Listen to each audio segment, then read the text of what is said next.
नमो भगवते वासुदेवाय।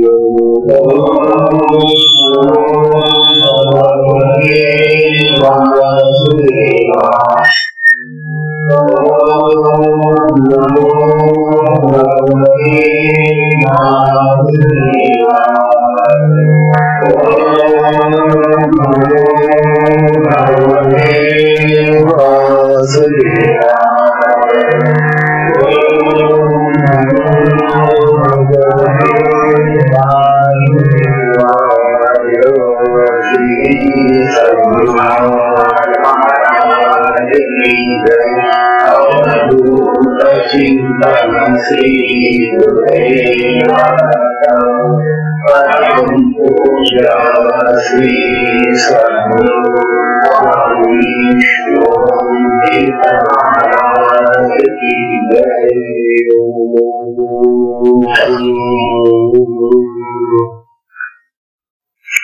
ओम नारायणं पद्मभवं वशिष्ठं शक्तिं जगत्पुत्रपराशरं च व्यासं शुकं गौरकरं महान्तं गोविन्दयोगीन्द्रदत्ताशिषं श्रीशङ्कराचार्यमठास्य पद्मपादं सहस्रामलकं तन्त्रोटकं वाक्यकारमन्यान् सन्ततमानन्दम् श्रुतिपुटी पुराणानामालयं करुणालयं नमामि भगवत्पादं शङ्करं लोकशङ्करं शङ्करं शङ्कराचार्यं केशवं बादरायणं विप्रभाषकृतं वन्दे भगवन्तं पुनः नित्यं शुद्धं निराभासं निराकारं निरञ्जनं नित्यमूलं चिदानन्दं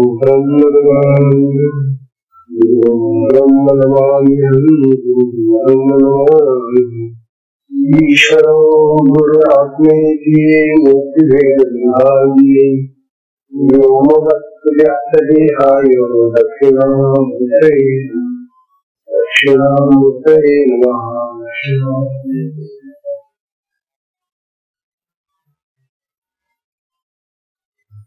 श्री सद्गुरु महाराज की जय।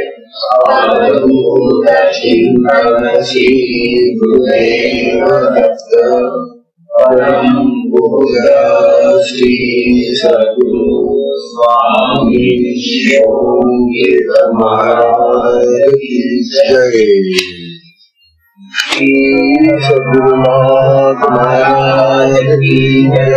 अवधूत चिंतन श्री गुरुदेव दत्त परम पूज्य श्री सद्गुरु स्वामी महाराज की जय।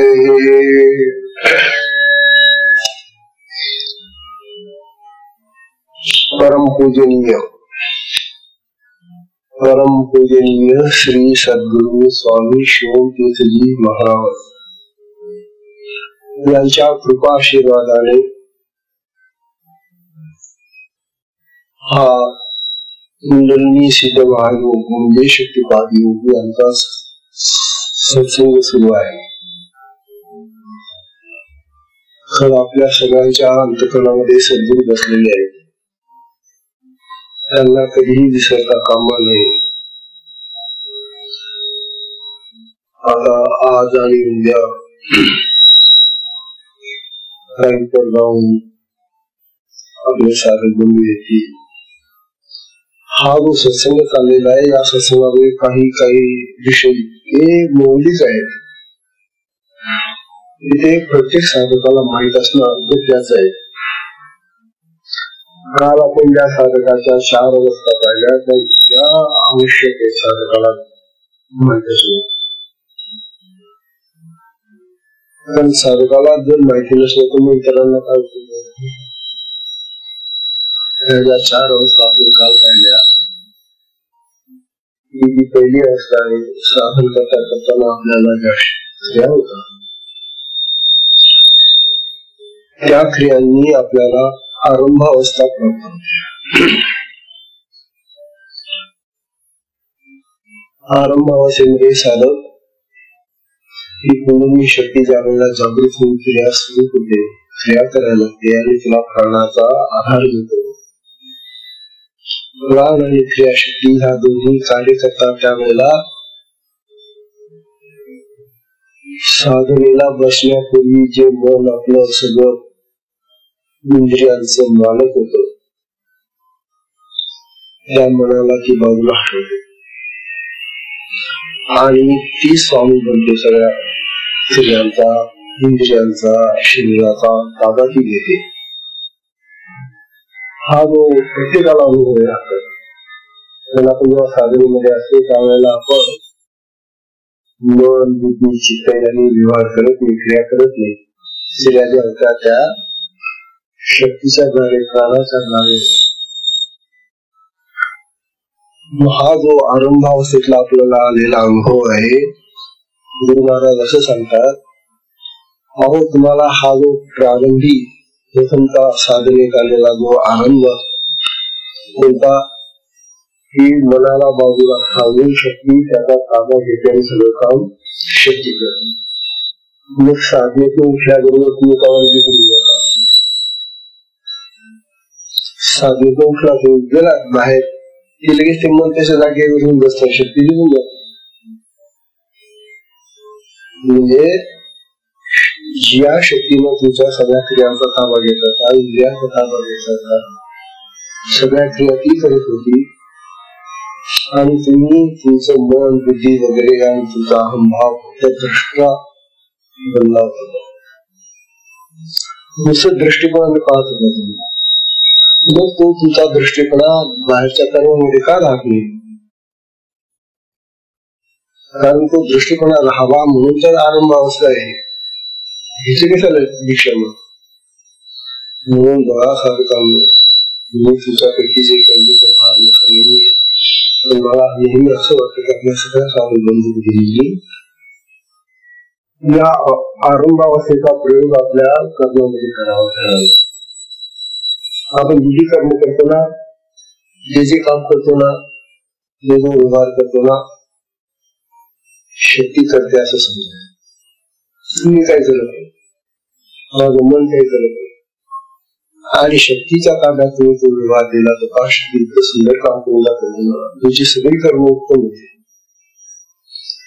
पण आम्ही तसं करत नाही. आम्ही शक्तीला बाजूला काढून टाकतो आणि कोणाच्या मनाला फिरत बसून येतो. मन मग इंद्रियांच्या मार्फत सगळं चुका होतात.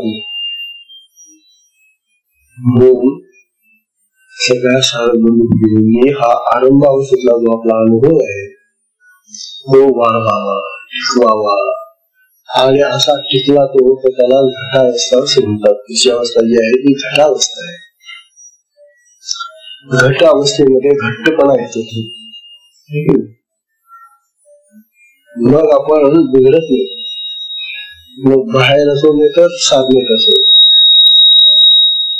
आपण शक्तीच करते आहे, मी काही करत नाही, माझं काहीच नाहीये, हे शरीर, ही कर्म, या क्रिया काय जे आहे ते सगळं शक्तीच्या ताब्यात आहे. असा जो घट्टपणा, असा जो प्राण आणि शक्तीचा जो खेळ आहे, अखंड ज्याचा चालतो, ही घट्ट अवस्था. त्यानंतर मग तिसरी जी अवस्था आहे ती परिचय अवस्था सांगितली. परिचय अवस्थेमध्ये तर आता तुम्ही शक्तीचा ताबा सगळं देऊन टाकलेलं आहे, शक्ती सगळं करून राहिली आहे. मग ही शक्ती उन्नत होऊन ब्रह्मरंध्रातून वर जायला पाहिजे. आता हा शक्तीचा विकास आहे. परिचय अवस्थेमध्ये शक्तीचा ही विकास आहे आणि म्हणून मग शक्ती ब्रह्मरंध्रामधून प्राणासहित वर जाते आणि सगळ्या देहातला प्राण ती खेचायला लागते. कारण वर जाताना सहस्रार चक्रामध्ये इथे येताना की सगळा प्राण जेवढा आहे निळ्या इंद्रियांमध्ये असलेला, देहामध्ये असलेला, तो सगळा प्राण ती गोळा करते. आणि गोळा केला की प्राण आम्हाला इतका आनंद होतो. प्राण गोळा केला म्हणजे जीव जात नाही. घ्यायचं नाही त्यावेळेला आनंदाची अवस्था आहे ती. परिचय अवस्था ही समाधीच्या पूर्व अवस्था आहे आणि त्यावेळेला तो निश्चिष्ट होतो. त्याच्या शरीराला भान नाही, त्याच्या शरीराला जाणीव नाही, त्याच्या शरीराला चेतना नाही. प्राणच होऊन घेतलेला तिने आता. मग तो साधक समाधीच्या अवस्थेमध्ये आता त्या सहस्रामध्ये ती शिरणार आहे आणि म्हणून त्यावेळेला अति आनंदाची ती अवस्था. परिचय अवस्था ही तर समाधीच्या पूर्व अवस्थेची अवस्था आहे. याच अवस्थेमध्ये त्याला ऋतंभरा प्रज्ञा प्राप्त होते. आपण पाहिलं ऋतंभरा प्रज्ञा म्हणजे काय? बुद्धी.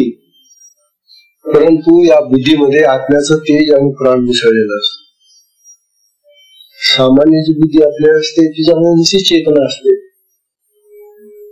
आणि मग त्या बुद्धीने आपण सगळं जाणतो, व्यवहार करतो, समजतो.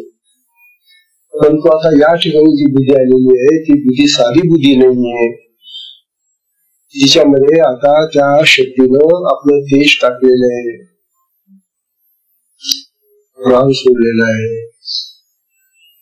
अशी जी बुद्धी, ही बुद्धी ऋतंभरा प्रज्ञा म्हणतात त्याला. प्रकर्षण ज्ञान दिलं आहे अशी जी बुद्धी, तिला प्रज्ञा असं नाव दिलं गेलं. ही प्रज्ञा प्रत्येक साधकाला प्राप्त होते त्या अवस्थेमध्ये आणि ज्याला प्रज्ञा प्राप्त झाली तो सिद्ध महात्मा म्हणतो. त्याला सगळं कळायला लागून जातं. पर्यंत पोहोचलंच पाहिजे आपण, प्रज्ञेपर्यंत पोहोचलंच पाहिजे आपण. प्रज्ञे काय पुढची समाधीची अवस्था प्राप्त व्हायला पाहिजे. किंवा परिचय अवस्था, हिच्या पुढची जी शेवटची अवस्था आहे ती निष्पत्ती अवस्था आहे. ही निष्पत्ती अवस्था जी आहे ती आता आपल्या देहामधून सगळा प्राण ओढून घेतल्यानंतर देह मृतवत झाल्यासारखा वाटतो. कारण शक्ती आता सहस्राला चाललेली आहे. ती शिवाशी एकरूप होते आहे. शिव आणि शक्तीचं मिलन होत आहे. म्हणजे आपल्याला आता समाधी लागून राहिलेली आहे आणि समाधीची अवस्था येत असताना मग काय विचारता महाराज, महाआनंद, महापरमानंद, ब्रह्मानंद होतो साधकाला. म्हणून तर साधक सगळे जेवढे योगी लोक असतात ते समाधीची वाट पाहत असतात. आपल्याला समाधी कशी मिळेल, केव्हा मिळेल, केव्हा मिळेल, केव्हा मिळेल, कशी मिळेल. आणि आपल्या या मार्गामध्ये आपल्याला काही करायचं नाहीये. ही शक्ती तुम्हाला समाधी लावून देते ना. ही चालली ना सहस्रामध्ये. मी तर नुसते बसलेल्या साधना करत साधनेसाठी. समाधीची अवस्था ही शक्ती तुम्हाला लावून देते आणि तो समाधीचा आनंद तुम्हाला प्राप्त करून देते. अशी ही जी निष्पत्ती अवस्था आहे हिला जीवनमुक्त अवस्था म्हणतात. तो जिवंतही आहे आणि मुक्तही आहे. तो सिद्ध सत्पुरुष होऊन गेलेला आहे. अशा प्रकारची ही निष्पत्ती अवस्था म्हणजे समाधीची अवस्था आहे, जीवनमुक्तीची अवस्था आहे, आत्मस्थिती प्राप्त होण्याची अवस्था आहे असं शास्त्र सांगतो. कमीत कमी या शेवटच्या अवस्थेपर्यंत त्याला साधनेने आपला बराचसा काळ नुसता हिंडण्या फिरण्यामध्ये जगाच्या कर्मामध्ये निघून जातो. आपण साधनेला महत्व देते, साधनेला इतका वेळ देते. तुम्ही प्रत्येकाने प्रत्येकाचं आत्मपरीक्षण करावं की खरोखर आपण साधनेसाठी किती वेळ देतो. जी साधना आपल्याला परमानंद देणारी आहे, ब्रह्मानंद देणारी, आत्मानंद देणारी आहे, त्या साधनेसाठी वेळ देतो किती आपण. आणि जगाच्या ह्या देशात कटकटी ज्या आहे त्या करण्यामध्ये किती वेळ घालवतो. निष्पत्ती अवस्था तरी तिथे साधकाला या साधनेला प्राप्त व्हावं असं सद्गुरू महाराज हिंदू सांगतात की आपल्या साधनेमधून ही स्थिती लवकर प्राप्त होते. अन्य साधना प्रकार अनेक प्रकारच्या साधना जगामध्ये परंतु त्यांच्याने ही स्थिती लवकर प्राप्त होती. कारण तुम्ही जगामध्ये किती मग समाधी घेतात साधना करावा. आता आजचा विषय जो आहे या ज्या क्रिया होतात आपल्याला साधनेमधून होणाऱ्या ज्या क्रिया आहेत या महायोगाच्या क्रिया आहेत. या साधनेला महायोग म्हणतात. कुंडलिनी सिद्ध महायोग. तर याला महायोग असं का म्हटलं गेलं तर त्याच्यामध्ये जे प्रमुख योगाचे प्रकार आहेत ते आणखी जे काय किरकोळ असेल त्या सगळ्या प्रकारच्या योगांचा समावेश आपल्या साधनेत होतो. म्हणजे अन्य मार्गामध्ये ज्या साधना चालतात त्या साधनांचा अनुभव आपल्याला क्रियांमधून शक्ती देते. असं आवश्यक असलं तर तेव्हा शक्ती आपल्याला अन्य मार्गामधून चालत आलेले जे अनेक प्रकार आहेत योगांचे त्या योग प्रकारातील क्रियांमधून आनंद देते अनुभव देते. म्हणून मुख्यतः जे 4 प्रकार आहेत महायोगामध्ये ते सांगितले बा. मंत्रोलयोपान योग शिखोपनिषद नावाचं उपनिषद आहे. योग शिखोपनिषद. या योग शिखोपनिषदामध्ये सांगितलेले आहे मंत्रो लयो हटो राजयोगो अंतर्भूमिका क्रमात. कोणते 4 मंत्र योग येतो, लय योग येतो, हट योग येतो आणि राजयोग येतो. या 4 योगांचं मिश्रण आपल्या साधनेमध्ये. म्हणजे आपल्याला स्वतंत्र वेगळं मंत्र जप करायची गरज नाही. आपल्याला स्वतंत्र लय योग करण्याची गरज नाही. आपल्याला हठयोग करायची गरज नाही. आपल्याला राजयोग करायची गरज नाही. कारण आपल्या साधनेमध्ये ही शक्ती आपल्याला सगळ्या योगांना आणून समाविष्ट करून सगळ्यांचा अनुभव देते. इतकी उत्तम साधनाचे काही नाही. साधना कशा वेगळ्या परंतु सगळ्या साधनांचा क्रियांचा अनुभव आपल्याला आपोआप आणून देणारी ही साधना आहे.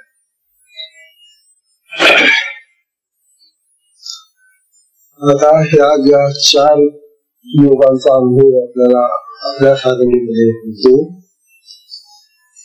ते प्रत्येकाला काही ना काही प्रमाणामध्ये त्या अनुभूती येतात. आता मंत्राची अनुभूती जेव्हा येत असते त्यावेळेला त्याला कळतं की आपण मंत्र जप करून जायचं. लय अवस्था जी आहे ती निस्तब्धपणाची अवस्था आहे, शांत होऊन जात. हठयोगाची जी अवस्था आहे त्यावेळेला त्याला बंद मुद्रा वगैरे नाना प्रकारच्या ज्या हठयोगाच्या क्रिया आहेत त्या होतात. आणि राजयोगामध्ये आसन प्राणायाम पासून ते समाधीपर्यंत सगळे 8 प्रकार आहेत. अशा प्रकारे या सगळ्या योगांचा समावेश आपल्या कुंडलिनी सिद्ध महायोगात होतो. आणि या सगळ्याचा अनुभव आनंदजनक येतो. असं नाही की अमुक योगाला म्हणजे दुःखदायक आहे, तो आला म्हणजे कष्टदायक आहे, ना आला म्हणजे नको. जे शक्य आपल्याला जो अनुभव देईल, ज्या योगाचा अनुभव देईल, योगाचा अनुभव त्या वेळेला साधकाला अत्यावश्यक. कारण की ज्ञान होती तिला माहितीये की या पुरुषाला किंवा या बाईला आता आपण कोणता अनुभव द्यावा, याला जास्त आनंद होईल. त्याच्या आनंदात वाढ करण्यासाठी शक्ती वेगवेगळ्या प्रकारचे अनुभव देते, त्याला क्रिया देते. तिच्या हातात येते, ती वाटेल ते करू शकते. जगत जननी तिथं अंबा आहे ना, ती जगदंबा आहे ना, काय वाटली करू शकतो. म्हणून हे जे निरनिराळ्या प्रकारचे योग आहे त्याचे अनुभूती आपल्याला आणून देते आणि काही करावं लागत नाही. दुसरं साधन आपल्या असं घ्या आणि बसा. आणि सुरुवातीला तुम्हाला जो मंत्र दिलेला आहे, मंत्र जपाने जी आपली दिशा होते तो मंत्र त्याचा जप सुरुवातीला सांग. आता या 4 योगांमधून आपल्याला काय फायदा आहे असं मंत्रालय, दयाला, हठयोगाला, राजयोगाला, हे योग आपल्या साधनेमध्ये येऊन आपल्याला काय फायदा होईल. तर प्रत्येक योगाचं जे कार्य आहे ते भिन्न आहे. मंत्रयोग म्हटला की त्याचं काम वेगळं, लययोग म्हटला की त्याचं कार्य वेगळं, हठयोग म्हटला की त्याची कामं वेगळी, त्याच्या क्रिया वेगळ्या, आणि राजयोगाच्या क्रिया वेगळ्या. म्हणजे प्रत्येक योगाचं विशिष्ट असं क्रिया करण्याचं सामर्थ्य आहे. आणि ही शक्ती आपल्याला काही न करता आपण ते काही कुठे शिकलो नाही, काही अभ्यास केला नाही कसला, ही शक्ती आपल्याला त्याच्या योगामधून तो भाग आणून तुम्हाला प्रत्यक्ष अनुभव देते. बघा आता आधी आपण हठयोगाच्या क्रिया पाहू. हठयोग म्हणजे ह आणि ठ ही जी 2 अक्षर आहेत याच्यावरून हट्टाने करावयाचा योग नाही. लोक त्याला हठयोग म्हणजे काय समजतात, हट्टाने करतात, बळजबरीने करतात क्रिया. हकार ह आणि ठकार ठ हे सूर्य आणि चंद्राचे निदर्शक आहे. ही जी इडा आणि पिंगला आपल्या 2 नाड्या आहेत त्यांची प्रतीक आहेत ह आणि ठ. चंद्रा नाडी जी आहे ती डावी नाडी, ही लाकडी ही चंद्रा नाडी हकार आहे, आणि सूर्य नाडी जी आहे पिंगला ती ठकार आहे. आपला सगळा शरीराचा कारभार या इडा आणि पिंगला नाड्यांनी चालू राहतो, अखंड बनवतो. किंवा माहितीये का आपली ही नाडी किती वेळ चालते. आपण ते लक्ष दिलं नाही. शिवस्वरोदय नावाचा ग्रंथ आहे. हा छोटासा ग्रंथ आहे, फार मोठा नाही, पण या शिवस्वरोदयामध्ये हे तत्वज्ञान सांगितलेले इडा पिंगलेचे. आपण समजा ही डावी नागपुरी सुरू ठेवली, उजवी नागपुरी दाबून ठेवली अशी, आणि डाव्या नागपुरीत जर हवा घेत राहिलो तर थोड्या वेळाने आपल्याला कितीही उष्णता झालेली असली, किती आपलं टेम्परेचर वाढलेलं असलं तर एकदम कमी होऊन जातं. शीतलता येते, थंडपणा येते. कारण ती चंद्रा नाडी आहे, चंद्र शीतल असतो ना. प्रयोग करू पहा. आणि याचा उपयोग आपल्याला आपल्या रोगांना नष्ट करण्यासाठी सांगितलेला आहे. कशाला जाणार डॉक्टरांकडे? अरे तुमच्या जवळ 2 नाड्या आहेत, त्या 2 नाड्यांचा प्रयोग करा, तुमचा कुठलाही रोग ते घालून. कारण त्या रोगाला येण्याचं कारण तेच असतं की या नाड्या बिघडलेल्या असतात आपल्याला. आपण आपलं लक्ष नसतं.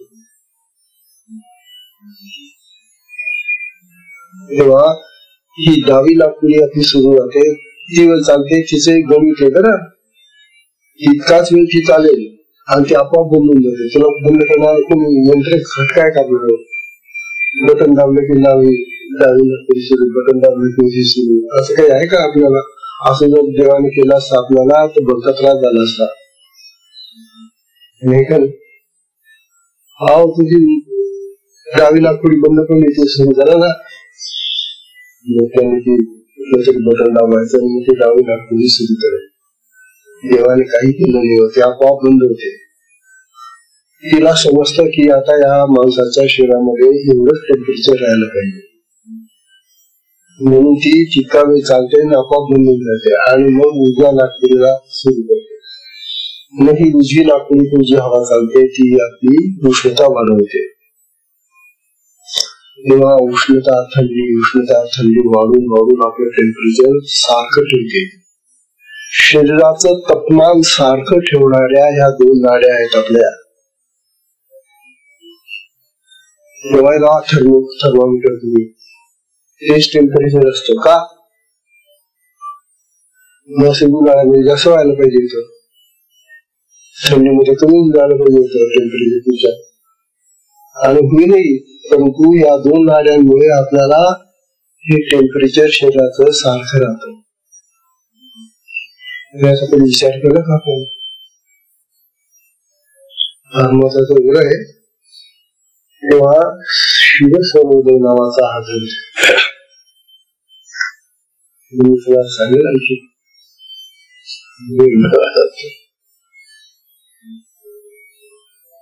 हा जो प्रकार आहे इडा आणि पिंडला, हा हठयोगाचा प्रकार आहे.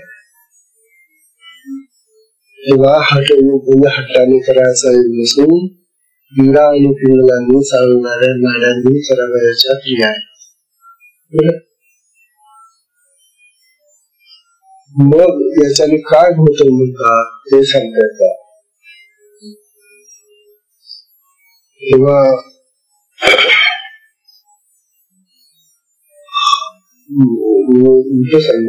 हे सूर्य नाडी पिंगला नाडीचे, हे डाव्या नाडीचे म्हणजे चंद्रा नाडीचे. आता आपल्याला या हठयोगाच्या ज्या क्रिया आहेत त्या बघायच्या. आपल्याला होता बरं त्या क्रिया आपल्या साधनेमध्ये होता.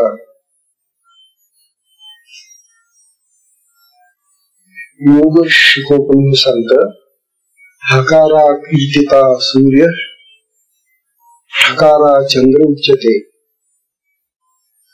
हकारा कीर्तिता सूर्य हकारा चंद्र उच्यते. सूर्य चंद्र समायोगौ हठयोगो निगद्यते. हठयोग कशाला म्हणतात? हकार म्हणजे सूर्य नाडी आणि हकार म्हणजे चंद्रा नाडी. बरं, ही जी सूर्य नाडी आहे हिला पिंगळा म्हणतात, ती उजवीकडे आहे. आणि ही जी चंद्र नाडी आहे ती डाव्या बाजूची आहे. डाव्या आणि उजव्या नाकपुडी आपल्याला माहिती आहे. तेव्हा या दोन नाड्यांचा समयोग होतो, योगायोग होतो. त्यांनी एकमेकांना मदत करतात. ते आपल्याला काय देवाने रचना करून ठेवली हो, ते म्हणजे काही माझं काम संपलं सुरू करत. ही सूर्य नाडी म्हणते आता उन्हाळ्याचे दिवस आहेत ना, मी जास्त काम करणार नाही, तुला जास्त काम करावं लागेल, या शरीरामध्ये जास्त उष्णता वाढायला नको, म्हणून ती त्या नाडीला सांगते तू काम कर, तू खाव, आणि ती तिचं काम सुरू करते. ऐकायला येतं तरी त्यांची आज्ञा ऐकायला येतं तुम्हाला? हे बाई तू उठला, चालतो ना तुझं काम, म्हणत का त्या आपोआप सुरू होतात.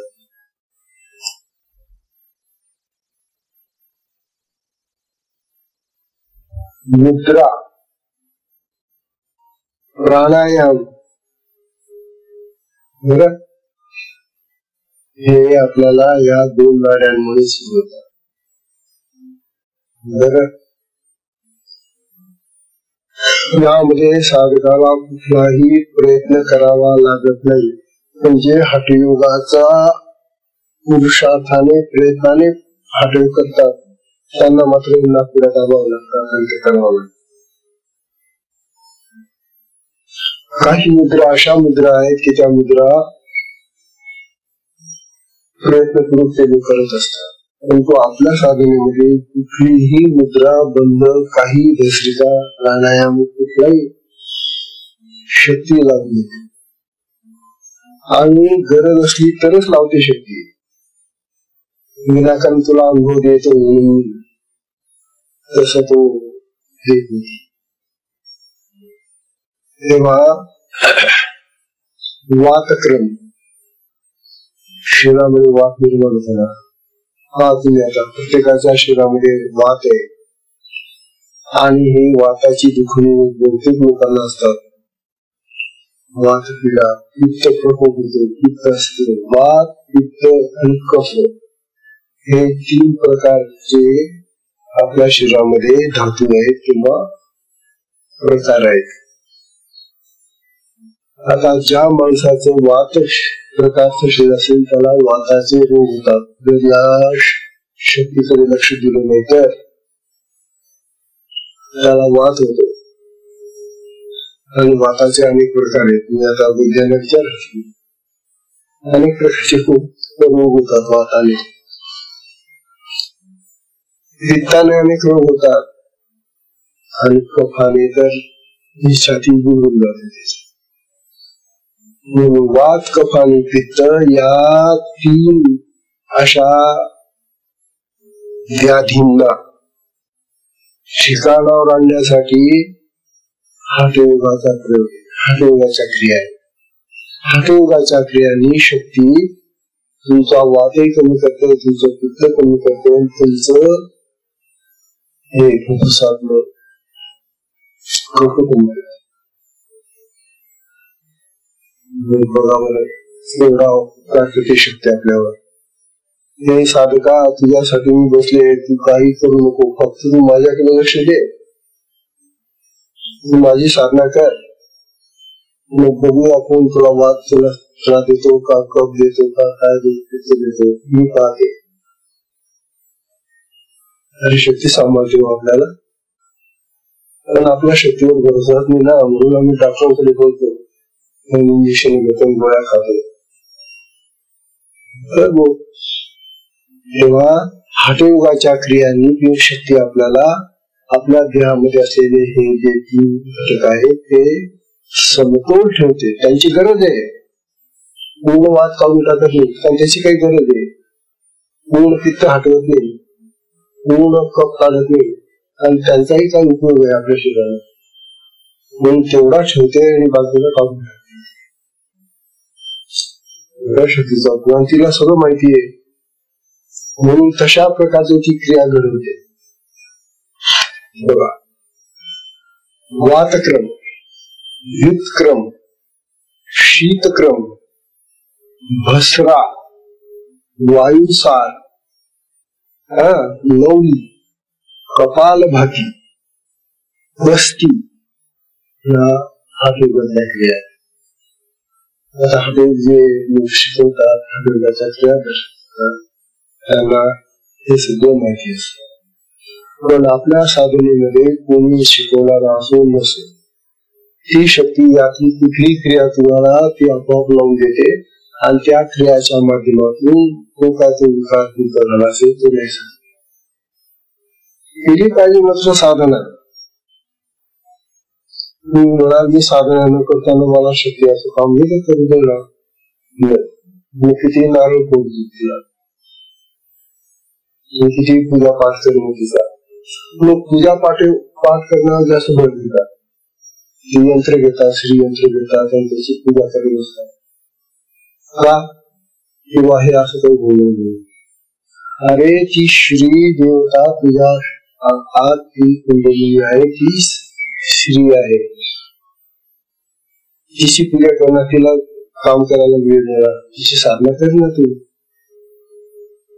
जसे ती यंत्र घेतात तिच्यात पूजा करत बसतात, फुलं वापरतात, तिला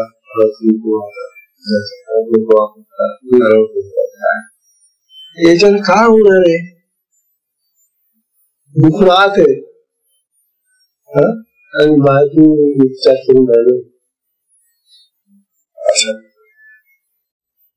तेव्हा नाडी शुद्धीच्या सगळ्या क्रिया हठयोगाच्या आहेत. कारण ह्या ज्या नाड्या आहेत आपल्या देहामध्ये कितीतरी 1000 नाड्या आहेत. म्हणून 75 नाड्या काही नाही.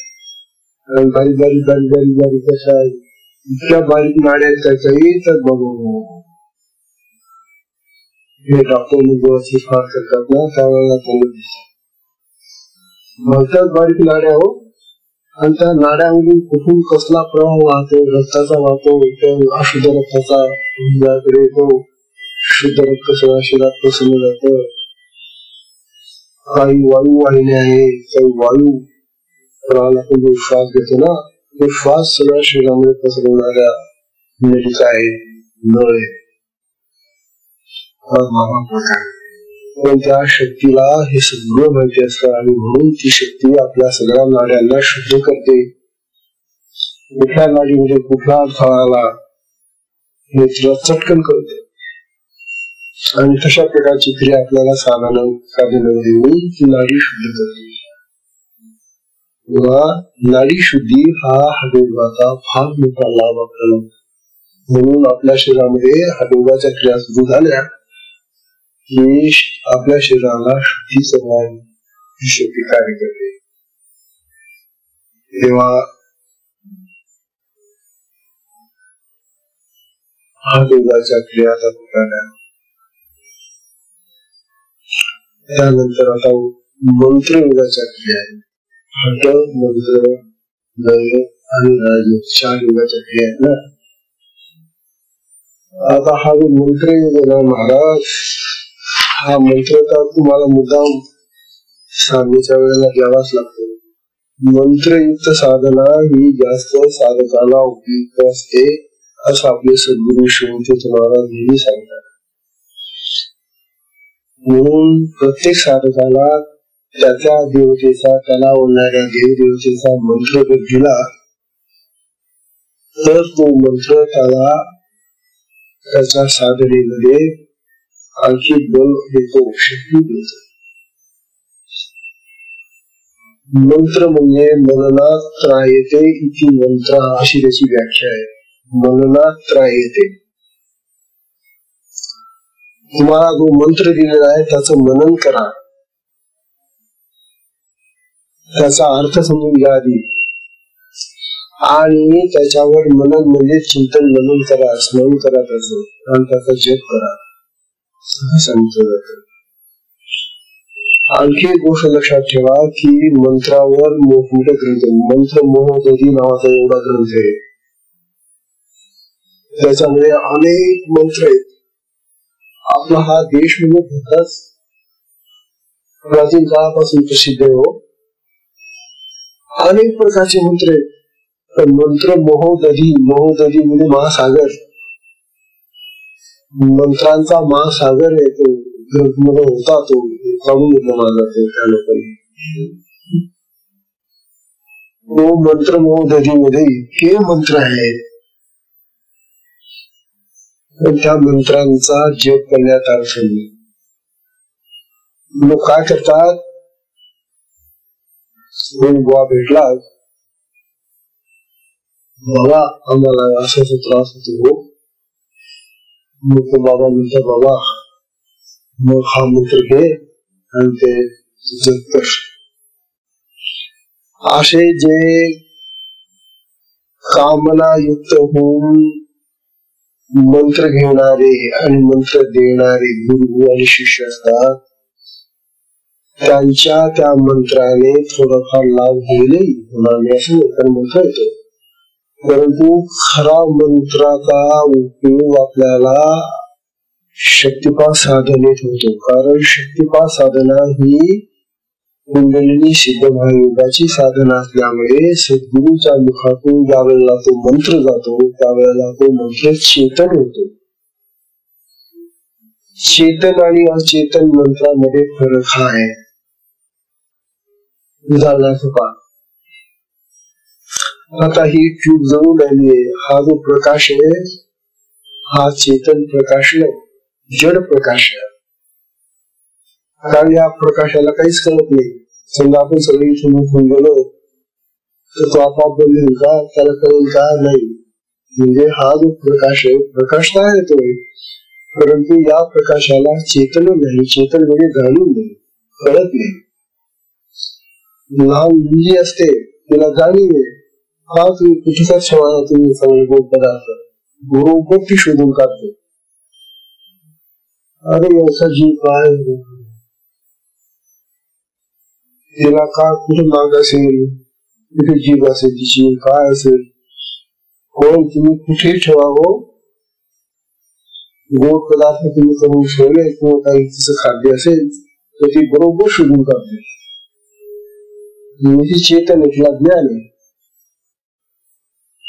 चेतन पदार्थ जो असतो, चेतन वस्तू जी असते तिला ज्ञान असते.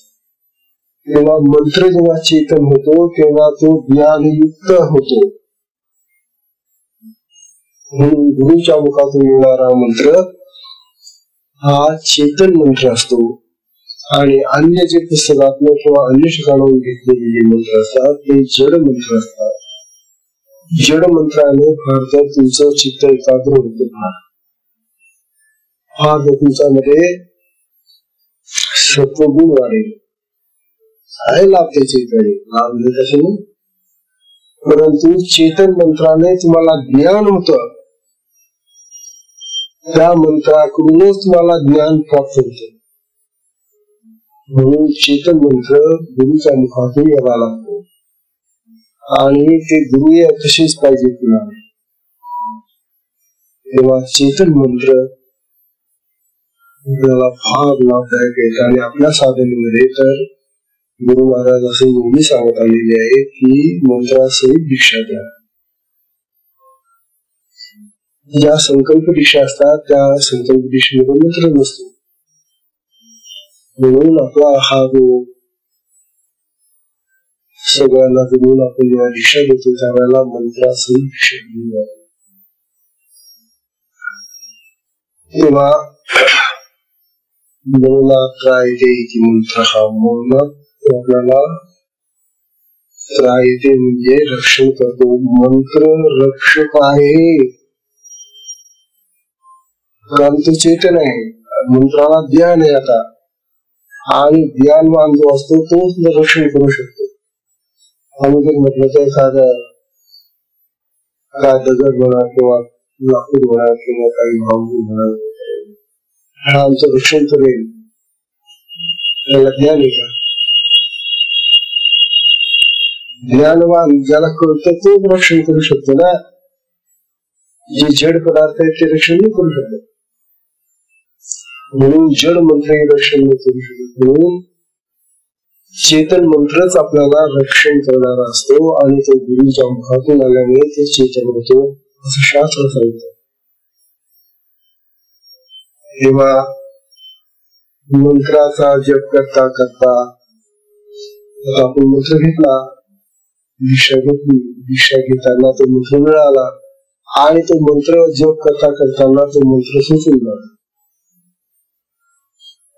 मंत्र जपाची साधना नाही आपली. आता मंत्र जप सुचून गेला तर तू सोडला का नाही, तो आपोआप. आणि आपोआप जेव्हा मंत्र सुटून जातो ही शक्तीची क्रिया आहे. तेव्हा तुम्हाला घाबरण्याचं काहीच कारण नाही. मंत्र चालू राहिला तरी ठीक आहे, मंत्र आपोआप बंद झाला काही हरकत नाही. किंबहुना काही वेळेला त्या मंत्राच्या आधी दुसराच कुठला तरी मंत्र सुटून जातो. म्हणजे पूर्वी आपण कुठले तरी मंत्र भोगलेले असतात ना, जपलेले असतात ना, मग तो मंत्र आपल्या मुखामध्ये येऊन जातो त्यावेळेला. मग त्यावेळेला ती मंत्र जपाची क्रिया होऊन जाते. मुद्दाम आपण ते आणलेलं नाही येतो. असा कुठला तरी बाहेरचा एखादा केलेला मंत्र असेल तो जेव्हा सुरू होऊन जातो त्यावेळेला त्या साधकाला वाटतं अरे आपण काय करून झालो, आपल्याला तर असं मंत्र आपण काय. मग तो घाबरतो विचार कारण जेव्हा त्याला ज्ञान होतं की आपण मंत्र म्हणून लागलो तेव्हा तो घाबरण्याचं काही कारण नाही, ही एक क्रिया असते.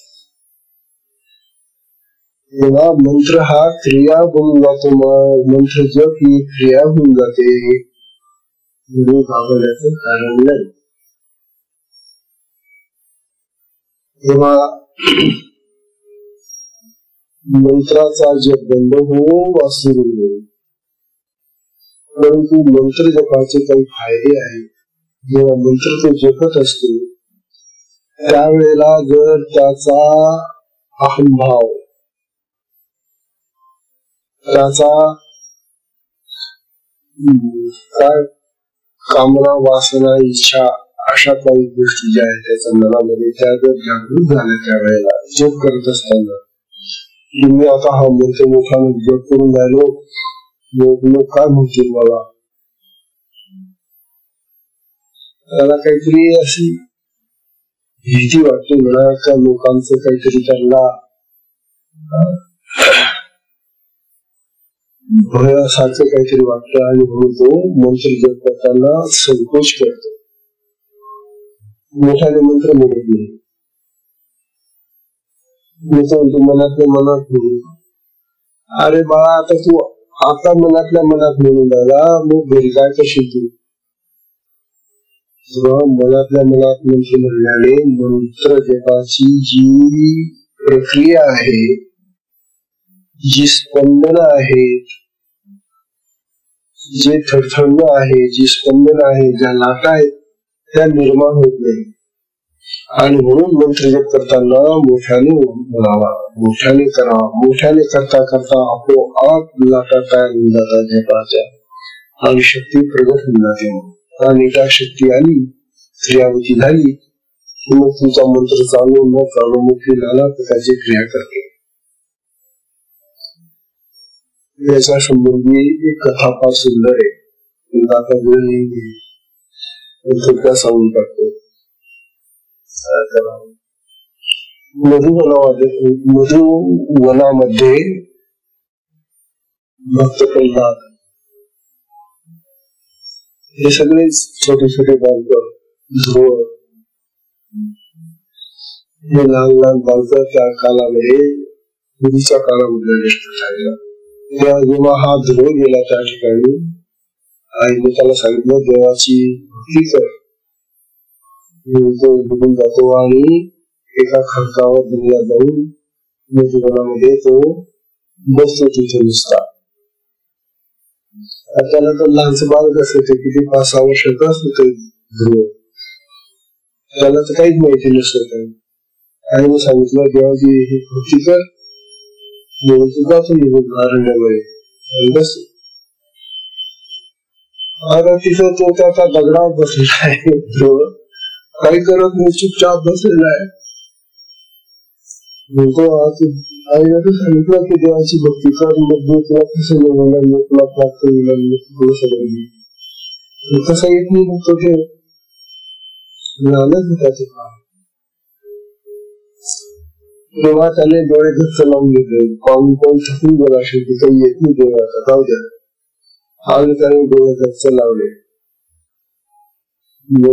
त्याला फिरून आले विष्णू, भगवान विष्णू आले, तिच्या पुढे उभे राहिले. त्यांना वाटले की आता डोळे उघडले, तेव्हा डोळेच उघडले. काय करणार, शिष्याने डोळे उघडून मंत्र घ्यायला पाहिजे ना. हा ध्रुव तर डोळे लावून गप्प बसलेला आहे. मागे त्याने जोपर्यंत तो बसलेला होता तो म्हणजे मागत होता, वेळ उघडत होता, पाहत होता, इकडे तिकडे इकडे होता का तिकडे होतं. काही आले नाही, डोळे गच्च लावून बसला. तेव्हा भगवान आले आणि त्याच्या पुढे बराच वेळ थांबले. आता डोळे उघडले, तेव्हा डोळे उघडले. हा मागे गप्प बसला. मग त्यांनी आपला जो शंख होता हाताने गेला, त्याच्या गालाला लावला. शंखाचा गालाला स्पर्श झाल्याबरोबर चेतना आली त्याला. हा शक्तिपात आहे. ही चेतना आल्याबरोबर मग त्याने खडकन डोळे उघडले आणि पाहतात ते भगवानातला पुढे आणि दुकान घातलं. त्याला कानात मंत्र सांगितलेला आहे. अशी ध्रुवाची गोष्ट म्हणजे मंत्र हे आपल्या साधनेमध्ये किती महत्वाचा आहे. लक्षात ठेवा. पुढे ध्रुव कायमचा ठिकाणावर बसलेला आहे. त्याला कोणी होत राहतं त्या ठिकाणावर, त्याला त्याच्या त्या सावत्राईने लाथ लावून खाली फेकून दिलं होतं. म्हणून तो अरण्यात गेला आणि भगवंताने त्याला अशी जागा दिली की जिथून त्याला कोणी विकू शकत नाही. आता म्हणून जे ध्रुव स्थान आहे, ध्रुव बिंदू तारा आहे, ते त्याचं स्थान.